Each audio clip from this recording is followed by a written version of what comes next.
Hallelujah, hallelujah. Good morning, good evening, and good afternoon. Praise the Lord. Are you ready to be impacted like never before? Are you ready to be blessed like never before? Watch to the end. Watch to the end. Watch to the end.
God is wonderful. God is wonderful. I pray that He blesses you with His wonders, beginning today. Beginning today. And the days for you to see the wonders of God will come. Jesus. And today I establish you in those days. You know, God blesses us every day. By giving us His breath, He keeps us alive. He sustains us. There are levels of blessings also, especially in activation and in manifestations, whereby God blesses you and you know, He blesses you, but with only a blessing that does sustain it, gives you the basic needs. You don't lack food, you don't lack clothes. But there is a time when God comes and enters you into the dimensions of His wonders, marvels, miracles. Those days are sweet, my dear, and they are good. I pray they come to you beginning now. You enter in such dimensions. They are already available. They just need you to come up hither, to come up higher, and begin to enjoy them. Today I establish you there. Praise the name of the Lord. I'm Pastor Paul Makanga. I love you and Jesus loves you too. Amen. Give me a mint, just 1 mint, just 1 mint.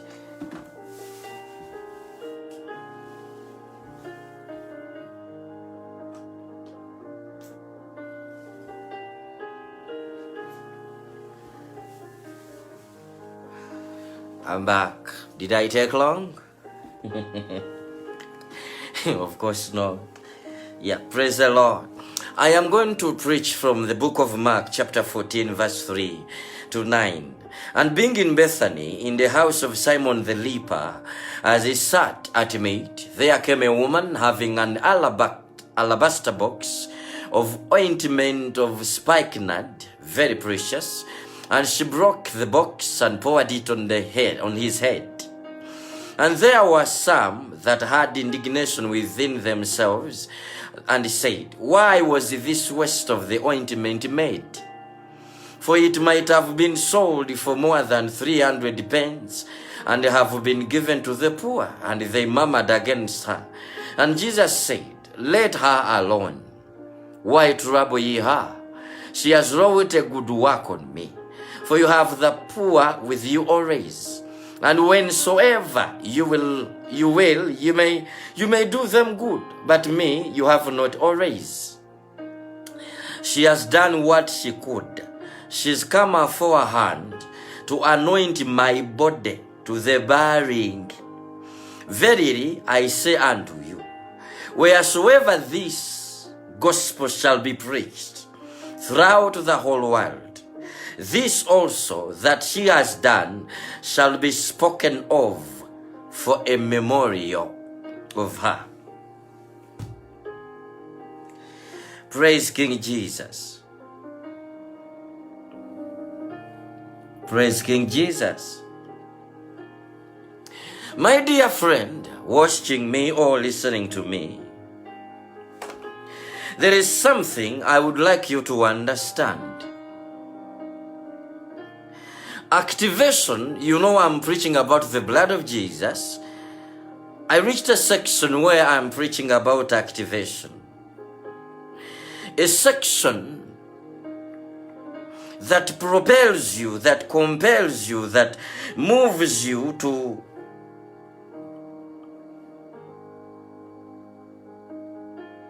showcase who you are, to manifest who you are, who you really are. Because, my dear, there is something that bothers me. There is a truth about us born agains that bothers me a lot. And it concerns me a lot. We are full of God the Father. We are full of Jesus Christ. We are full of the Holy Spirit. We are full of everything God is. We are full of everything Jesus is. We are full of the Holy Spirit. Everything He is. And God does not expect us. God does not only expect us to operate like Him, but He expects us to operate as Him. There is a difference between acting like Him and acting like Him. There is a difference between acting like God and acting as Him. It has disturbed me. Let me say it again. There is a difference between you acting like God and acting as Him. When you involve the blood of Jesus, God expects you to act as Him, not just like Him. Let me explain what I mean by presidents and their ambassadors. Ambassadors of different nations in different nations, they are acting like presidents, but they are not actually the presidents. So they are acting like presidents. Meaning, if the president was there, the ambassador was not going to stand. But when the president, okay, let me use America and Uganda. When the ambassador of Uganda is in America, is acting like the president of Uganda. But when the president of Uganda comes physically in America, he won't be acting like a president. He will be acting as the president because he is the real president. When we get born again, the blood of Jesus transforms us to the level of God the Father and to the position of God the Father. Fully. The blood of Jesus makes us act as God, not just like Him.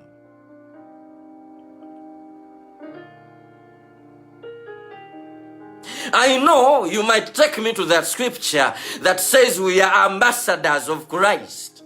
I know that scripture too.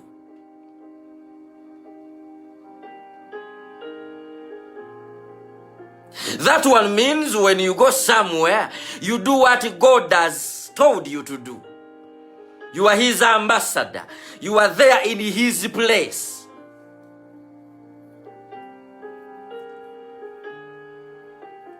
But even in that word ambassador of Christ, we are not equal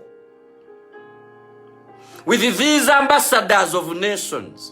When these ambassadors of nations go to nations, they go there in the name of their presidents, in the names of their governments, but they are not the government and they are not the presidents. These spiritual ambassadors, on the other hand, they are in the name of their sender, Jesus, but they are actually the Jesus there. God expects you and I to operate as him, not just like him.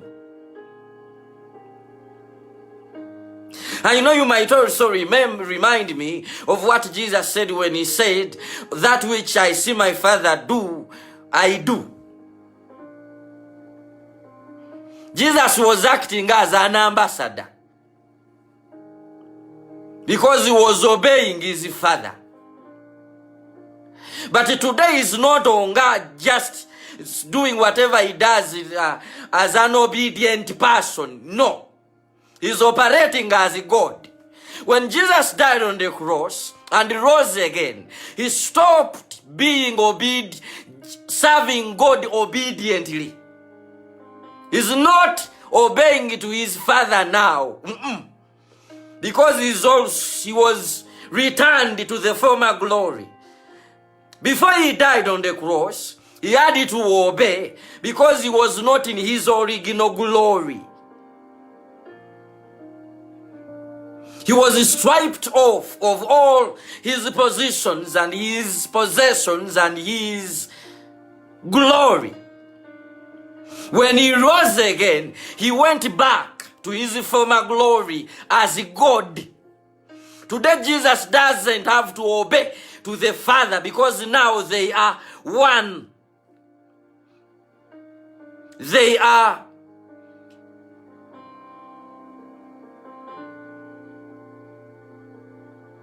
God is no longer commanding Jesus as he used when he was still on this planet. No. Jesus was restored to that glory that equalizes him with his Father. That is what we became. Today, we obey God, yes. We do what he tells us. But he expects us to operate as him. When you find a sick person, you heal them as if, you heal him or her as if you are God yourself. That's what the blood of Jesus made you. But today it is impossible to do it, to act as God, because you are not activated yet. But if you're watching me today, or if you're listening to me today, God is activating you. Days have come where we are going to begin to operate as our Father, not like him, but as him. Days have come where we are going to begin to operate as Jesus himself, not like him.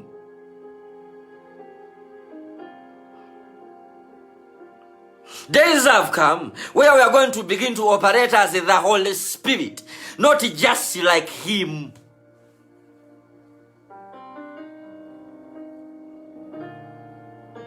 But how do we do that? How do we do that? The story of this woman with an alabaster box of ointment, that woman who came and brought her bottle of oil and broke it and put it on the head of Jesus and on his feet and cleaned it with her hair. My dear, that story has a lot to learn from, has a lot to teach us.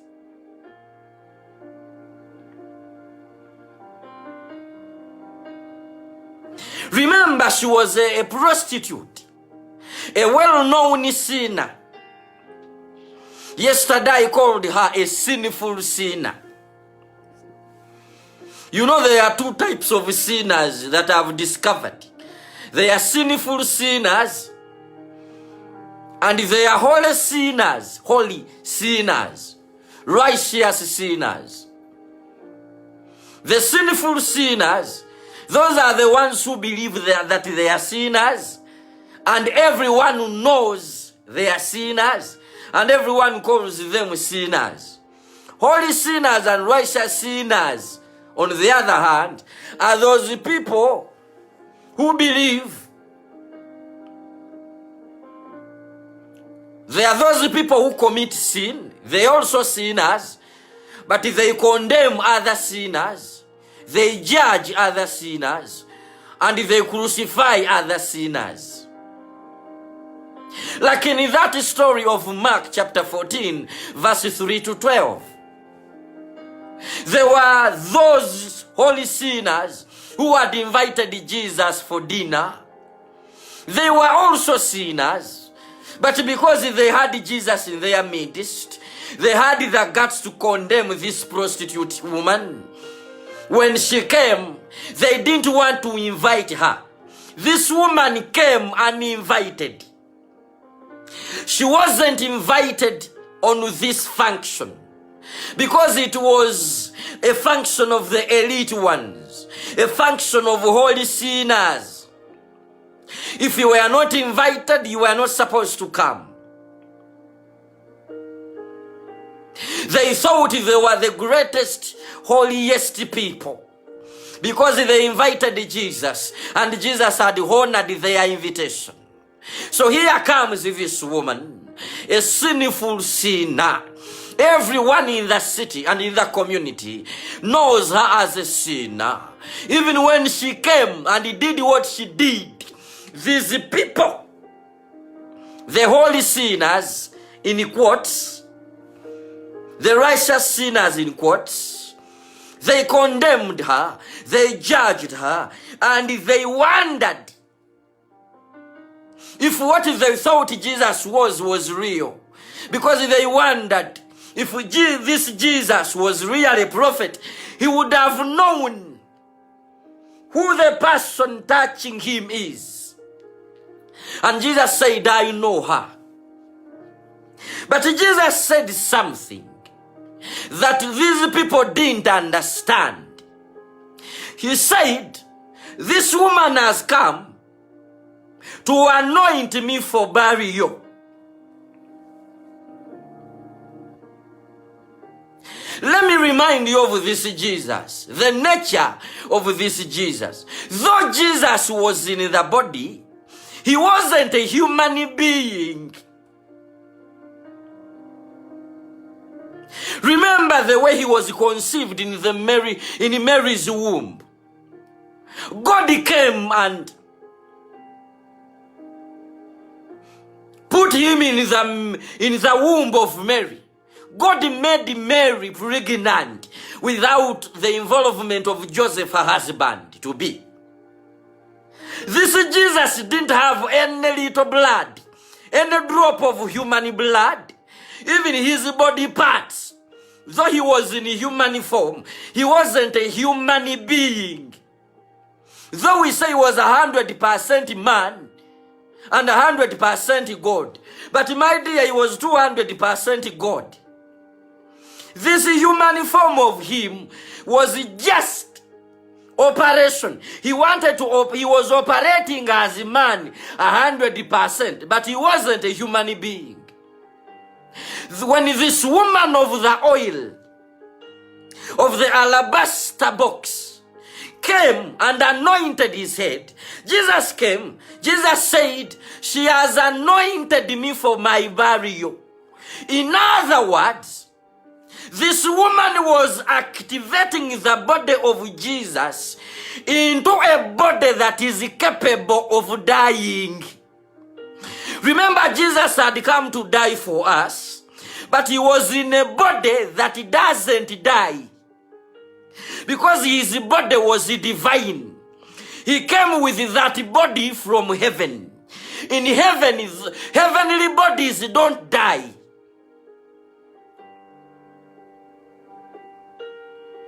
Let me repeat myself here.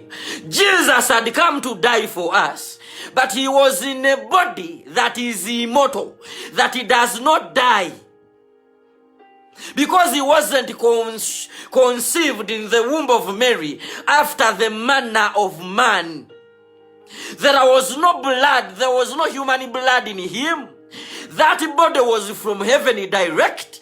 Therefore, it was impossible for Jesus to die. And yet that was the mission why he came. So this prostitute was the only person on this planet that was created with the ability to activate Jesus' body into a body that can die.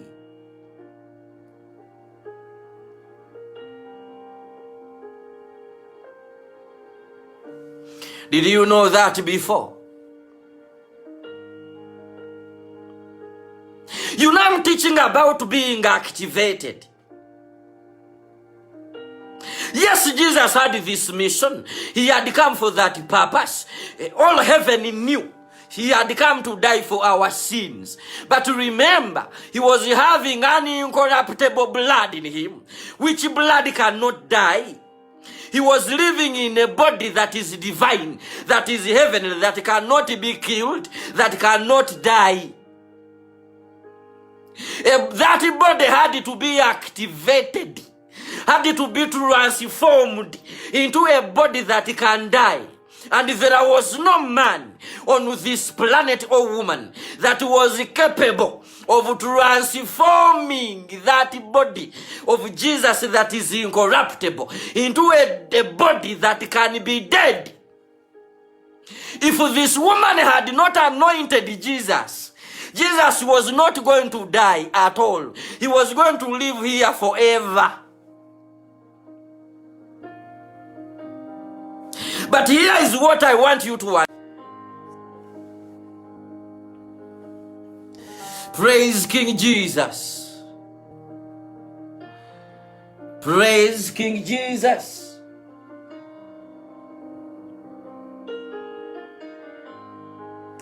My dear brother and sister, Jesus had to die, but he was living in a body that cannot be killed. So Jesus said, this woman has come to anoint me forehand for my burial. He was revealing something important for our salvation story.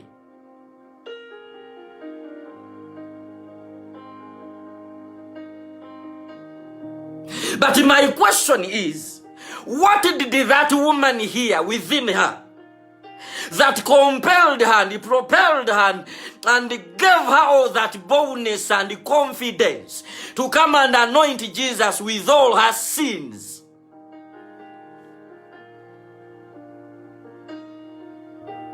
When the days of activation come, like they have come, you need to become vigilant, sensitive, and alert on the voice of God within you, on the instructions of the Holy Spirit. Once you hear God speak, you need to be as bold, as aggressive, as fearless, and as fierce as this prostitute. She was a sinful sinner. All people called her a sinner. All people in her community knew her as an abomination, as a sinful sinner. But with that status on her, sinner, with that name, she didn't fear to come on a function where she wasn't invited. This function was not meant for all people.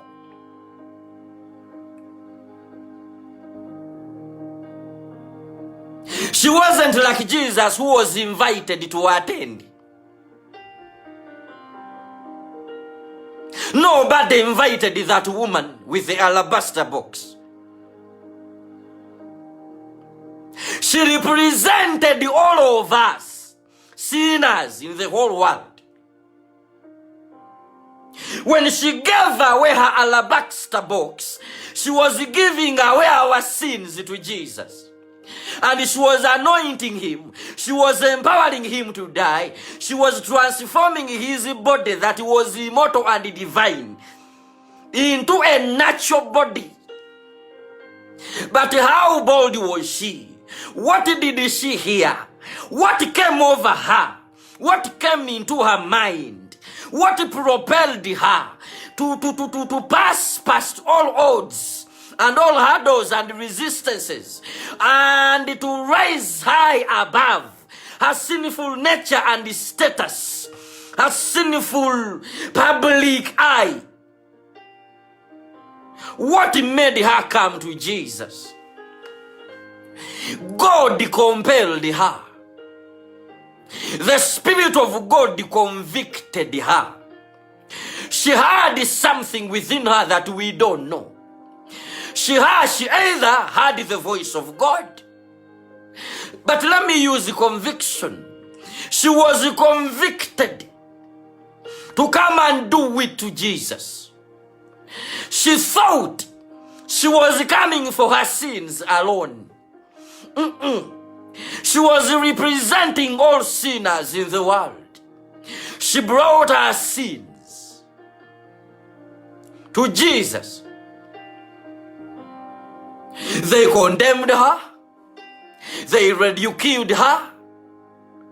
They called her names in front of Jesus when Jesus is keeping quiet, because they were doing a service on him. This woman was doing a service on him which nobody in that room knew. He was fully divine. But this woman was sucking out every divinity from Jesus, every immortality from him. She was transforming his body into a body that is capable of being slain by death. He had come to die for us, but he was incapable of dying. He had come to be killed, to be crucified. He had to die and be buried. But yet, his body was immortal, was heavenly. No one was capable of killing him. Something had to be done on his body. His body had to be activated into a nature that can die. But none of these people on that function knew how. This sinner, the sinful prostitute, the sinful sinner, I am also sure she didn't know what she was doing, because she was weeping over her sins. But the moment she broke that box, that alabaster box, Jesus knew why God had brought her. He discerned and he knew that she had not come for her.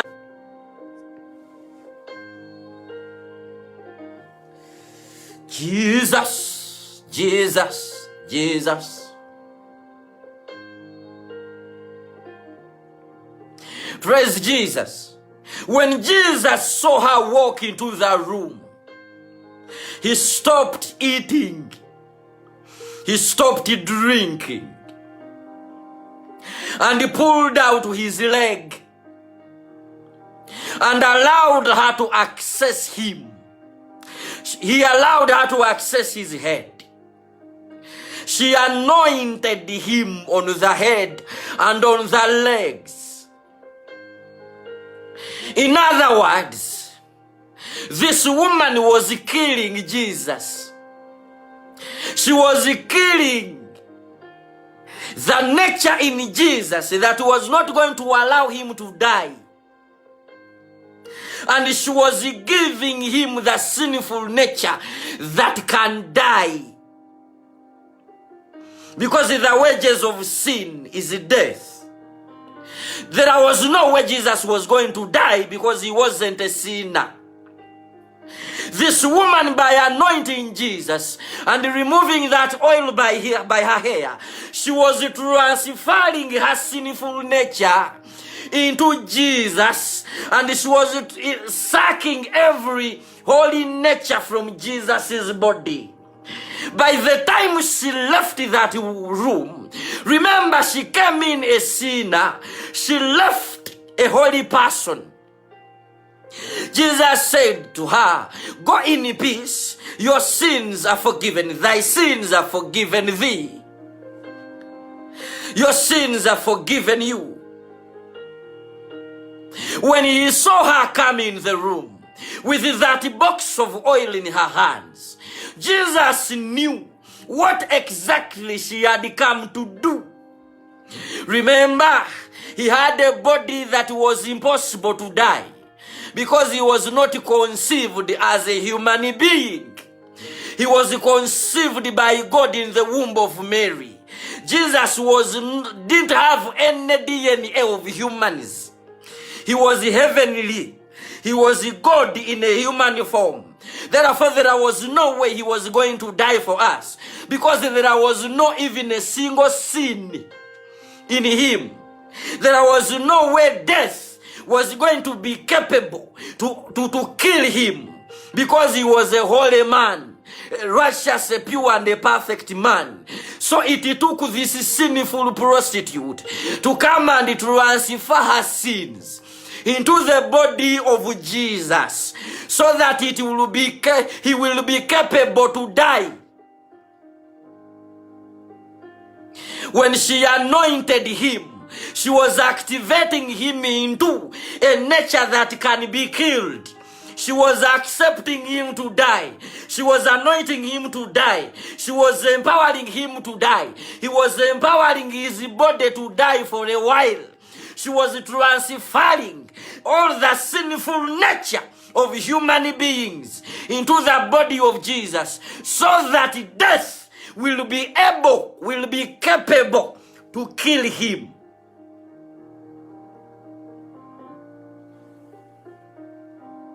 But my question is, where did she get the strength to even come on a function uninvited?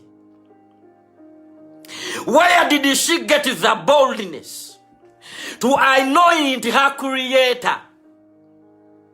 Where did she get the confidence and the boldness to convert the holy Jesus, the incorruptible Jesus, into Jesus corruptible, into a body that can die? What is it that she had? What is it that came over her? Which type and measure of conviction did she receive that made her to look above her sinful nature, to look above her sinful status, to look above the concerns of her community? Because everyone was calling her a sinner. She was well known for her prostitution. She was well known for her sins. No one wanted to associate with her. No one was associating with her except her colleagues, her co-sinners. But those holy sinners, people who thought they were holy, no one associated with her. What is it that cast all her fears away? Why didn't she fear to approach Jesus? Well, the Spirit of God, God the Father, convicted her. He convicted her to come and do this work for God. When she came, she was not repenting in actual sense. Spiritually, she wasn't repenting. But God had to use her sins to draw her to Jesus, so that she does that function on Jesus. The function of converting Jesus' body from a body that cannot be killed because it was sinless, to a body that can be killed. She came and anointed him. When they were ridiculing her, when they were condemning her, when they were judging her, Jesus said, leave her alone. Let her be. Because she does what she could. The thing she's doing, you don't know it. But as for me, Jesus, I know. This woman has come forehand to anoint my body for burial. She has come to turn my body into a body that is capable of dying. He was communicating, when he said that, he was communicating to them. We are in the book of Mark, chapter 14, verse 3 to 12. I am on that story of this woman with alabaster box, that is prostitute, who came and broke her precious, expensive oil and poured it on the head and on the legs of Jesus and cleaned it with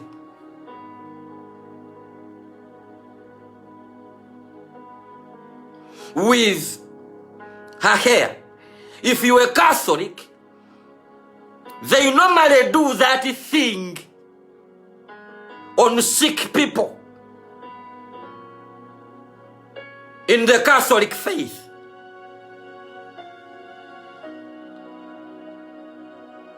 If you are sick, they call a priest and he anoints you to die. Kusigibwa kwa balwadde. Praise the name of the Lord. Today the Catholic are doing that thing which that woman did. Anointing people to die. Anointing people for death. But we are no longer supposed to do that. She did it once. And she did it on Jesus. The reason why she did it on Jesus' body is that she was transforming Jesus' body into a nature that can die. Because if she did not anoint him, Jesus was never going to die, even though he had come to die for us. In order for him to fulfill that mission of dying on the cross and being buried for 3 days, his body had to be activated into another nature that can die. And God used the sinful sinner to activate him. You know, on this planet, God can use anybody. He even uses sinners.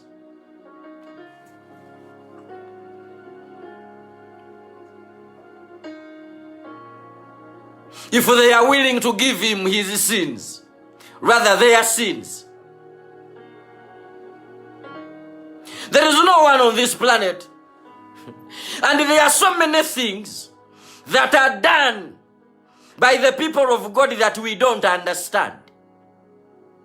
This is why I normally urge you people, if you don't understand something, please just keep it to yourself. Don't comment on things you regret when time comes and you understand them. Like this woman, she was on a divine agenda. But the people on dinner didn't see that agenda. They saw a sinner playing with the holy man. And yet the holy man, Jesus, knew what exactly this woman was doing.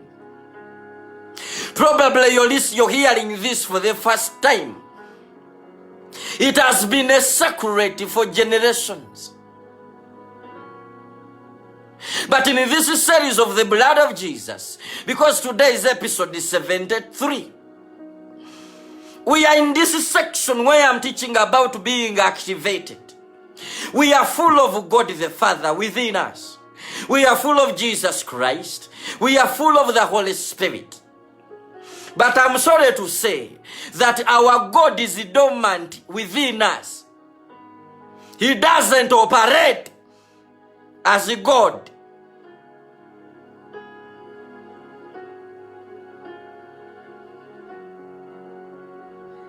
Something must be done on your soul, on your spirit, on your heart, on your life, which I call activation. God must do something on the God in you, on the Jesus in you, on the Holy Spirit in you, so that we begin to operate as God. You have the fullness of God's potential to do all signs, miracles, wonders, and marvels, because you are a supernatural being. But something must be done on you. Begin calling the blood of Jesus to activate you, because the activation button is the blood of Jesus. It is the blood of Jesus that enables the reality of God to manifest.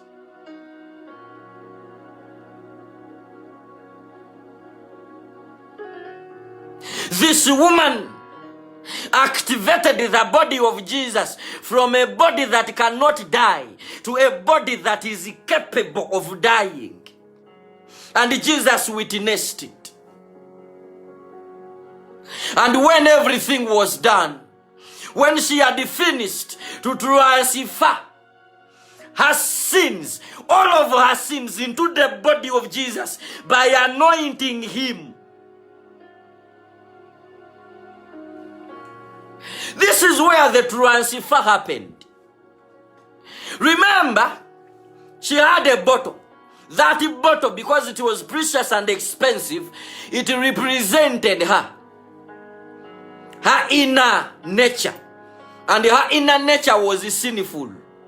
She was a typical sinner, my dear. She was a public sinner. You know, they are secret sinners. Those people who commit sin because nobody knew about them. In the public, they are holy. And when someone messes up somewhere, they are quick to comment. Because you know what? They are secret sinners. For them, they are secret sinners.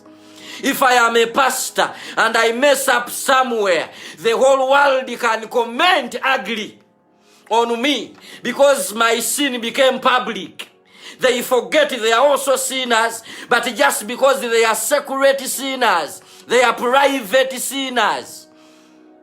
We have private sinners and public sinners. This woman was a public sinner. The people in this function, they were private sinners. They were sinners, but because the community didn't know about their sin,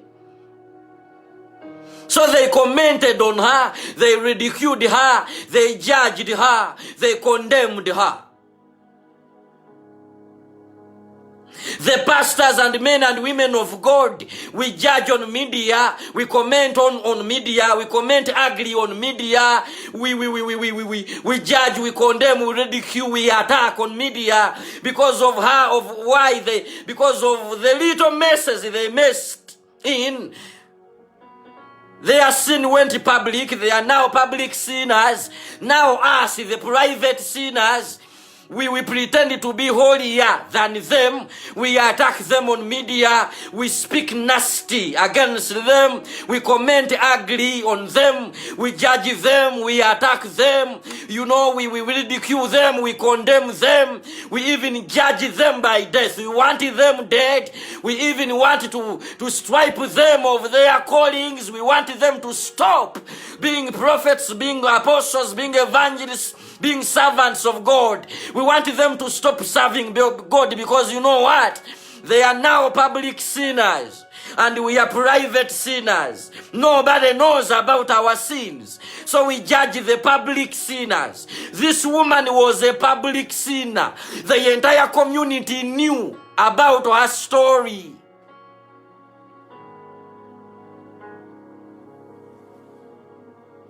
So she came with all her private life within a bottle. She poured that bottle of oil on Jesus, transferring her inner being, her inner nature, her inner sinful nature into the body of Jesus that was incapable of being killed. And when everything was done, she sucked She was doing a transfer, a barter trade.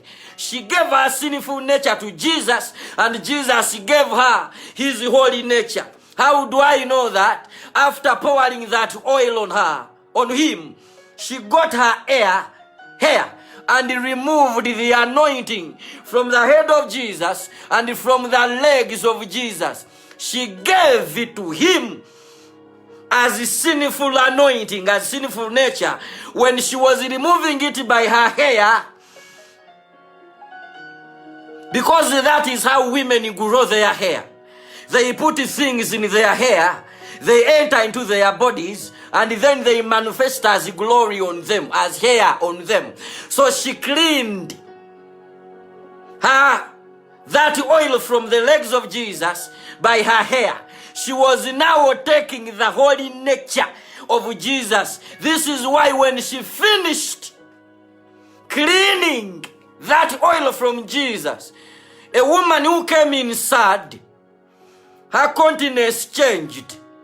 Because by the moment she finished sucking the holiness, the righteousness, the purity, the perfection from within the body of Jesus, and after giving him her sinful nature, all her sins entered Jesus, in the body of Jesus. From that day henceforth, Jesus was a sinner.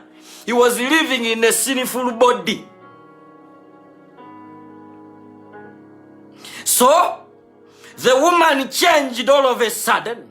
She became a happy woman. A woman who came in as a public sinner. She came out as a public holy man, a public person, a public holy person, a generational holy person. When Jesus said, whenever my gospel will be preached all around the world, she will be talked about as a memory of her. Do you know what Jesus was telling to her?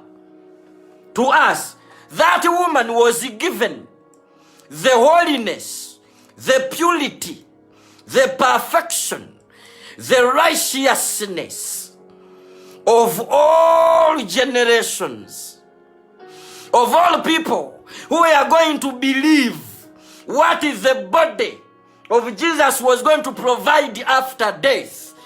All the holiness. She was made as the bank of our holiness, righteousness, purity, and perfection generationally on this planet. You know, like the blood banks in your country, in our countries. This woman was made the blood bank of Jesus. The holy bank, the holiness bank. The bank that stores holiness, righteousness, purity, and perfection for all the saints of the Lord that will ever come to him through the blood of Jesus in all generations. You will have to listen to that and think about what I've been sharing for you to understand that and to accept it. This woman did a barter trade with Jesus on our sake, or for our sake, on our behalf.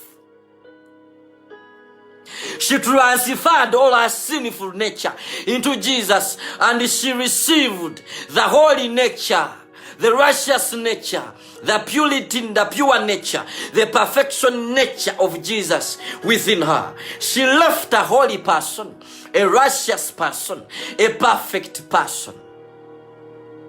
If you want to flow in the activation I am speaking about, you must be fearless as this woman. You must be fierce when it comes to executing the word of God. When God tells you do this, you must be as fierce as this woman, as radical as this woman, as bold as this woman, as confident as this woman, as aggressive as this woman, and do it. She was a public sinner. This woman in Mark 14:1-12, That's a prostitute with a box of the alabaster jar. That alabaster jar, alabaster box, with that woman with that oil, that sinful woman, she was a public sinner. The entire community knew her as a sinner. But when she was compelled within her to run to Jesus with a bottle of oil, to go and anoint Jesus, she didn't consult anybody. She didn't fear anyone. She didn't care. The entire community knew her story. She didn't care she was a public sinner. She didn't care she was not invited on the function. She didn't fear she was going to approach the holiest being in heaven and on earth and under the earth, Jesus. She didn't care how sinful she was. She didn't care how a prostitute she was. She didn't care about the names the community was calling her. She didn't care. She didn't deserve to be on that function because she was already left out. They called everybody else. They left her out.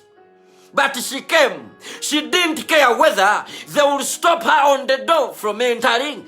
She didn't care how even Jesus was going to look at her. That boldness, that radicalness, that aggressiveness, that confidence, that boldness is what you should operate in whenever God speaks to you anything. Even when it comes to get born again, when you understand that my time to receive Jesus as my Lord and Savior has come, you must be that bold, that radical, that fearless, that fierce, that aggressive, that confident.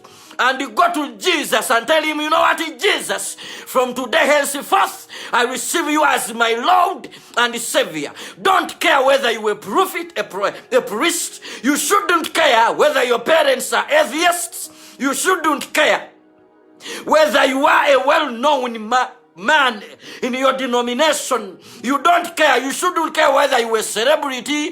You shouldn't care whether all people knew you as a witch doctor. You shouldn't care whether people knew you as a prostitute, as a gay. You shouldn't care.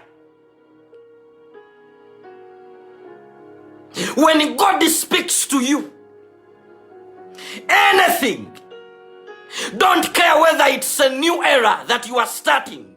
Don't mind about the people. You know God works in generations. Time comes and says, away with that generation. Away with the wisdom they have been flowing in. Away with the knowledge they know about me. I am coming in a new version. They must get a new revelation about me. God works in generations. So when God gives you a flesh revelation that is above what you already know, what your people know, you must be this radical. You must operate in that revelation, regardless whether your wife, your husband, your children, your relatives, your parents, your community, your denomination agrees with you or not. If they don't agree, do what God has told you. They will see the results later and they will follow you. Whenever you involve the blood of Jesus in your life, make sure you will follow every voice that will come out of that blood, because the blood of Jesus speaks. Have you forgotten about that word that says the blood of Jesus speaks better words than that one of Abel? The blood of Jesus speaks. And I am speaking about you being activated. The God in you must come out and begin to operate as God. The Jesus in you must begin operating as one. The Holy Spirit in you must begin to operate. You must begin to operate as the Holy Ghost, to operate as Jesus Christ, to operate as God the Father. I activate you today. But this is how we flow in the activation of the Lord. You follow whatever voice you hear from the blood of Jesus. When God tells you do this, do just that. When he tells you go there, go just there. When God tells you stop this, stop just that. When God tells you begin this, go ahead and begin it, regardless of all the odds, regardless of all the resistance, regardless of all the norms, the culture and the traditions of your church members.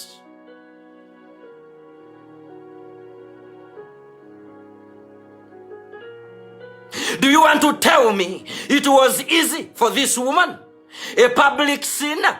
She was a public prostitute. There are even prostitutes that are not known. They are private prostitutes. They go do it at night. But there are those ones who are well known. This woman was among the well-known prostitutes. She was a public sinner. I said there are two types of sinners: private sinners and public sinners. Private sinners are sinners who commit sins but no one finds out about those sins. Public sinners, on the other hand, are those people we hear that, hey, Pastor so and so did this and that. We attack them, we ridicule them, we judge them, we condemn them. We underlook, we despise them. We even want them to stop preaching because they sinned and their sin went public. We also forget that we are also sinners, but in private. This woman, it wasn't easy for her. She was a public sinner. She was not invited on the function. But she said, regardless of all those odds, I am going to the healer. I am going to the forgiver. I am going to make his body capable of death. I am going to do a work which even those holy sinners cannot do to him. These people in this room, they were giving Jesus food and drinks, and they were thinking they were doing a good deal to Jesus. They thought they were doing a big deal to Jesus. Jesus needed somebody on this planet who could transform, who was able to transform his body into a body that is capable of dying. Remember, he had come as a divine man. There was no any sin in his body, in his nature, because he was not conceived after the manner of man.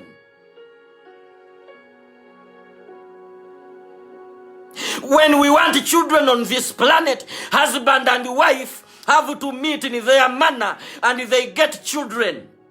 When God wanted his son here, he didn't use a man to produce him. He made Mary pregnant himself. Therefore, Jesus had known nothing that could enable him to die. And yet he had come to die. He needed somebody to activate his body and to transform it from a body that cannot die into a body that can die. Do you know how that was supposed to be done? Somebody had to have a lot of sins that are capable of filling the body of Jesus and are capable of removing the holy nature from Jesus, from the body of Jesus.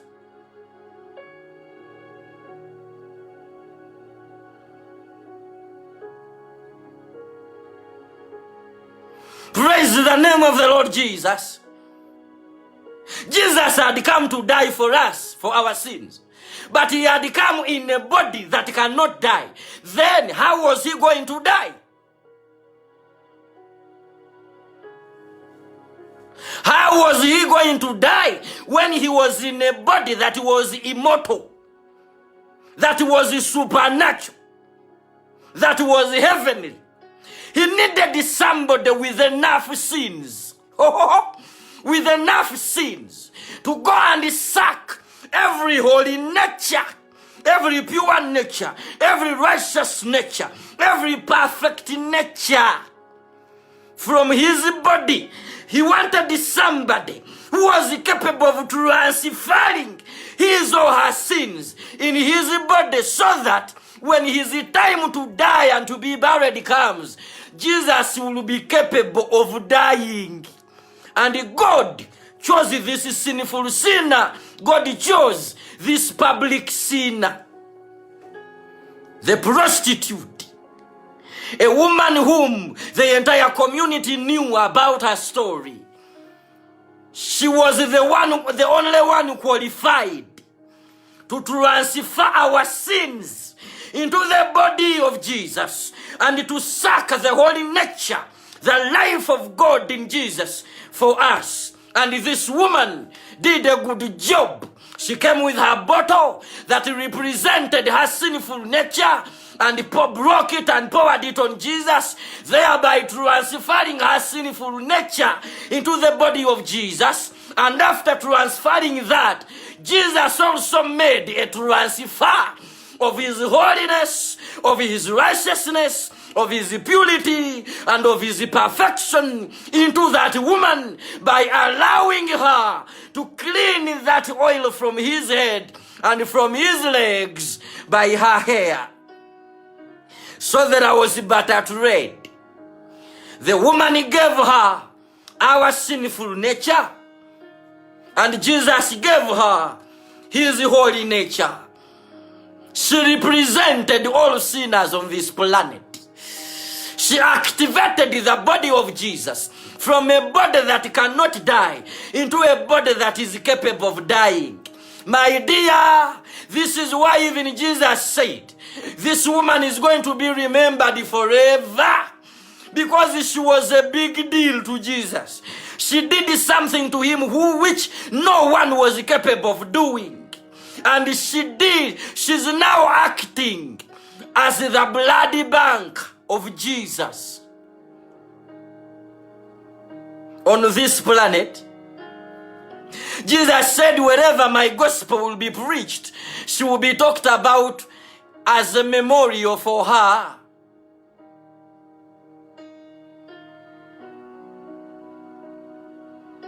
In other words, Jesus was saying, whoever will preach about me, genuinely, about my blood,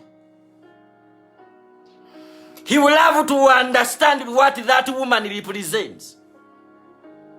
By the time she came in, she was representing all our sinful natures and lifestyles. By the time she came out, she was representing all the born agains.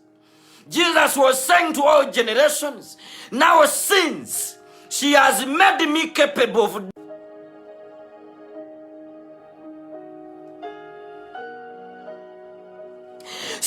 now, she has made me capable of dying for your sins.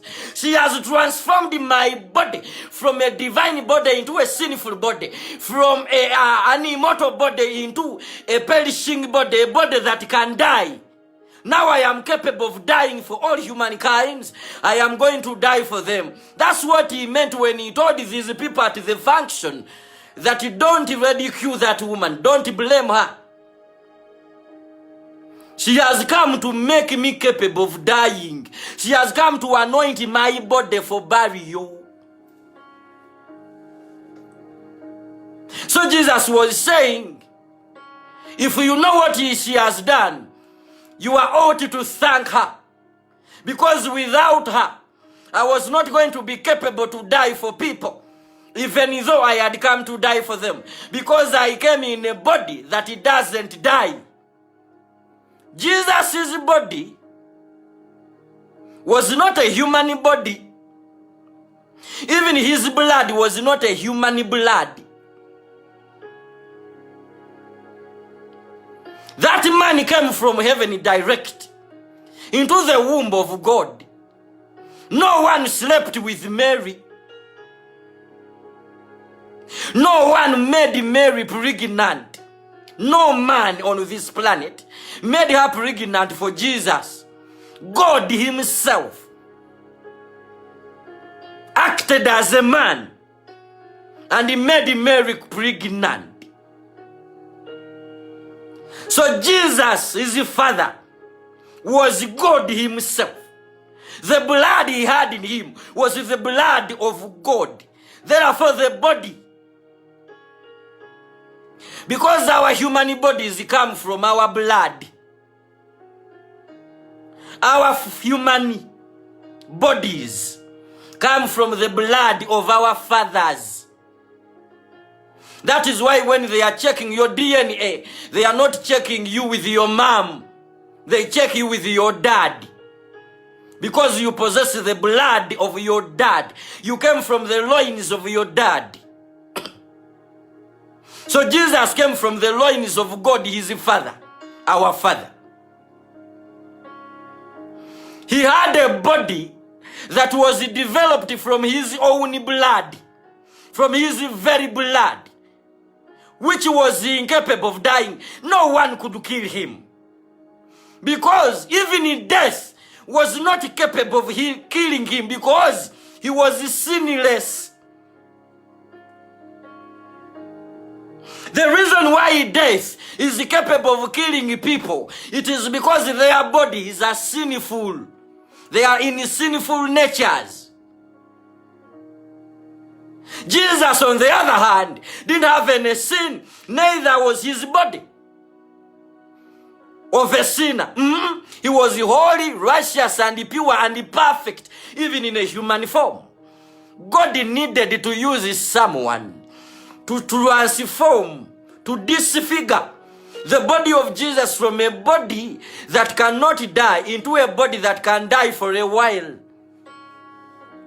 And this, when God looked around all over the world, he found this public prostitute, sinful sinner. And she anointed him, activating his body to die. Speaking to the body of Jesus, you contain the blood that can save all humankind. I have to give you access to death. I have to make your body compatible with death. This woman did one of the great works on Jesus on this planet. There are very many people. One, the mother who gave birth to him, Jesus, because God wanted somebody through which he can bring his son here, Mary. There is this man, Judas Iscariot. God wanted someone to betray Jesus. That type of calling is a hard calling. Then there is this woman I'm preaching about here, the prostitute, who anointed him with her precious oil. God wanted someone who can form that body of Jesus that was not capable of dying into a capable body of death. And these people who crucified Jesus on the cross, God wanted someone who can kill Jesus without fear.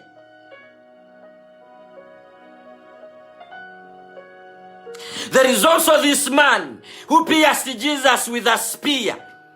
This is episode 73. I've been preaching about that hole which that man opened in the ribs of Jesus. If you heard me preach about that, now you know how important it was for that man to pierce his ribs. If you are hearing me for the first time, you'll have to look for the other episodes on this series of the blood of Jesus. This is episode 73. I've been preaching about the blood of Jesus, and I've been touching on such mysteries. Why did that man have really to pierce Jesus in the ribs? Was it only to prove whether he was dead? No. He was doing something very big. If you didn't watch that, go watch those episodes. Go right from episode 1.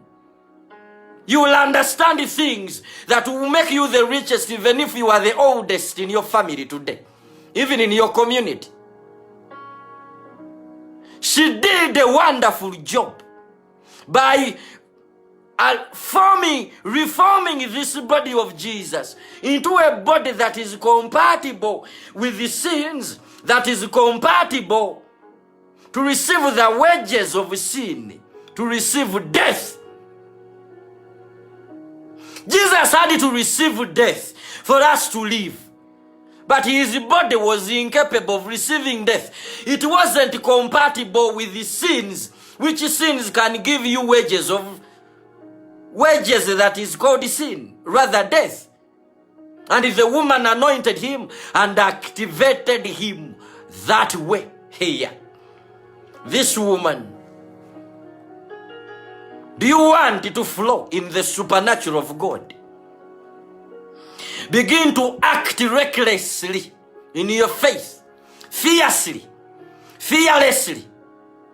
Be fierce and fearless, radical and aggressive, bold and confident.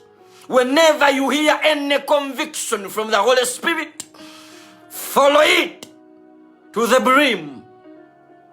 Whenever you hear God compelling you to do anything, do it. Whenever God tells you to do anything, do it. Whenever you feel the conviction of the word of God, say it, do it, so that you don't miss supernatural, global, generational breakthroughs.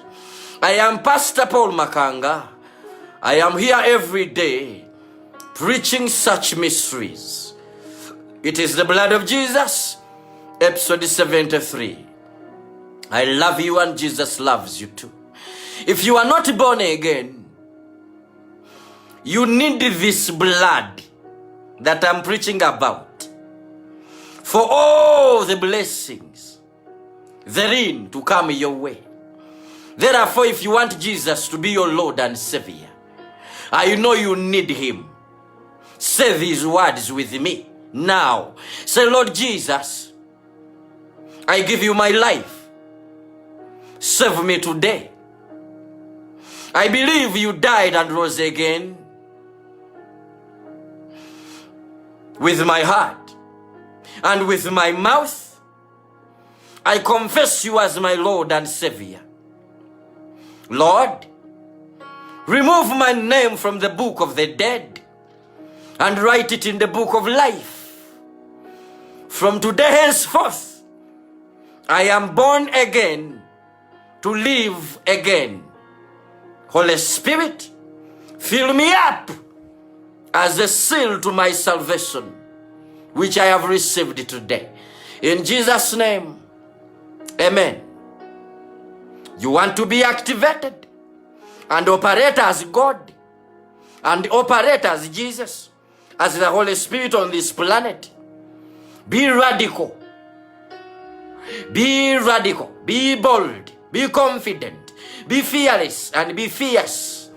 When it comes to the compellings, to the convictions, to the move, when you hear God move you to do something, do it. Don't hesitate. Don't consult. Don't wait. And don't fear anyone. Don't fear anything. I'm Paul Makanga. I love you and Jesus loves you too. Sophia Chemtai, thank you for coming, but please watch it again. I love you and Jesus loves you too. We meet again tomorrow, God willing. Bye-bye. I love you and Jesus loves you too. Amen.